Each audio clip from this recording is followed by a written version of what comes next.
சின்னத்திரை நடிகர் சங்க தேர்தல் நியாயமான முறையில் நடைபெற்று வருவதாக சின்னத்திரை கலைஞர்கள் தெரிவித்திருக்கிறார்கள். தேர்தலில் வாக்களித்த பிறகு அவர்கள் பகிர்ந்து கொண்ட கருத்துக்களை தற்போது பார்க்கலாம். போலீஸ் வந்த வருஷம்லாம் பயங்கரமாக போட்டிருக்காங்க. இந்த ஃப்ராடு பண்ணுறதுக்குலாம் ஒன்றும் சான்ஸே கிடையாது. அதான் முக்கியமானது. அதனால் 3 அணி பயங்கரமான அணி, 3 பயங்கரமான அணி. என்னை பொறுத்தவரை யார் நல்லா பண்ணாலும் அவங்க வரணும். பிகாஸ் அவங்க நல்லது பண்ணணும். இவர்கள் பதவியேற்பது எங்களுக்கு உதவி ஏற்பதற்காகத்தான். என்ன போட்டவங்க கட்சி மேலே நடக்கிறாங்க.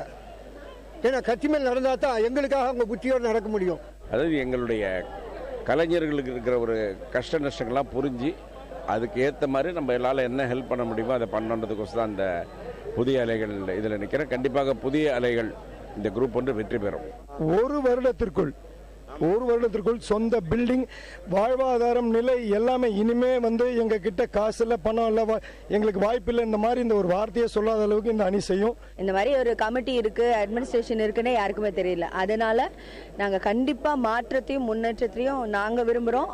எங்க சங்கத்துக்கு, எங்க குடும்பத்துக்கு அதை நாங்க கண்டிப்பா செய்வோம். கண்டிப்பா எங்க அணி ஜெயிக்கும், வின் பண்ணுவோம். சின்னத்திரை நடிகர் சங்கத்துக்கு நல்லது செய்வோம். தேங்க்யூ.